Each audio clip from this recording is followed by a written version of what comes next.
कौशाम्बी जिले के सिराथू विधायक पल्लवी पटेल मोहाली में पहुंचकर पीड़ित परिवार से की मुलाकात। कुछ दिन पहले मोहाली में एक जर्जर मकान की छत गिरने से 6 लोगों की हो गई थी मौत। वहीं रविवार को घटनास्थल पर पहुंची पल्लवी पटेल। हादसा हुआ था और आज आप जो है परिजनों के बीच पहुंचे हैं, तो क्या जो है परिजनों ने आपको बताया और क्या जो है मांग की? देखिए, इस घटनाक्रम में एक झटके में पूरा समूचा परिवार खत्म हो गया और ऐसे में जो बच गए हैं उनके परिवार के दुखों के साथ अपने आप को साझा करते हुए मैंने उनसे बात करी, तो वो ऐसी परिस्थिति में नहीं, ऐसी कंडीशंस में नहीं है कि अपनी बात कह पाए। लेकिन जो उनके तमाम परिवार के नाते रिश्तेदार हैं उन्होंने बताया कि सरकार की तरफ से, प्रशासन की तरफ से एक मुआवजे की रकम तो आई है, लेकिन उसके साथ वो सरकारी एक नौकरी की बात करते हैं ताकि वो पुनः अपने जीवन की स्टार्ट करते हुए आगे बढ़ने का काम कर सकें। और मैंने भी आश्वासन दिया है कि अगर वो एक पत्र मुझे देंगे तो उसके सापेक्ष मेरा जो भी सामर्थ्य है वो प्रशासन तक, सरकार तक पहुँचाने का, मैं जायज़ जो उनकी मांग है उसको उठाने का काम करूँगी। मैम, कल राहुल गांधी का जो है छात्रों के साथ संवाद था और संवाद कार्यक्रम भी हुआ।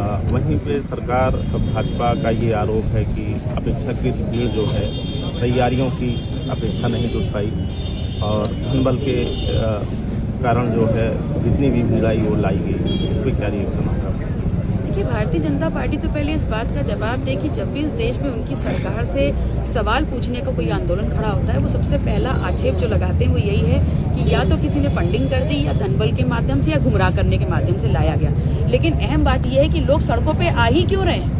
जब आपने बात सबके साथ, सबके विकास, सबके विश्वास की कही, तो आपसे किसान भी आपने उसका विश्वास तोड़ दिया।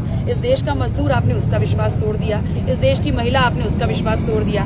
ये देश जो भारत सबसे युवा देश कहलाता, आपने उस देश के युवा का भी विश्वास तोड़ दिया। वो सड़कों पे निकला है और अगर आज निकला है तो सरकार से अपने जायज सवाल पूछ रहा है और सरकार अगर सबकी है तो आपको उन सवालों को एक्सेप्ट करते हुए सरकार का पक्ष रखिए, ना कि आप विपक्ष या जो भी लोग आंदोलन कर रहे हैं उनके ऊपर सवाल खड़ा करते हैं।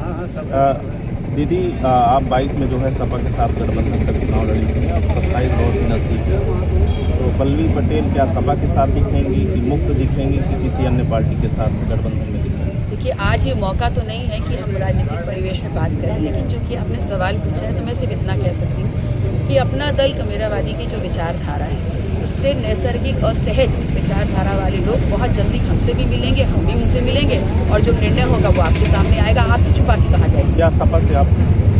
नहीं, मैंने आपके सवाल का जवाब दे दिया। सपा के साथ नहीं रहेंगे? मैंने आपके सवाल का जवाब दे दिया। प्रतापगढ़ में लगभग कितनी सीटों पर आपकी पार्टी चुनाव लड़ेगी? जितने पे आप बोल देंगे हम जीत रहे हैं। नहीं, हम कौन है बोलने वाले? क्योंकि आप इस देश के वो प्रहरी हैं जो कोई कहीं नहीं बोलता वो आपके सामने बोला जाता है। तो निश्चित रूप से कहीं ना कहीं आप भी हमारे आंदोलन, आप भी हमारी आवाज़ का आंकलन कम से कम प्रतापगढ़ जनपद में जरूर कर रहे हैं। जी, बहुत बहुत धन्यवाद।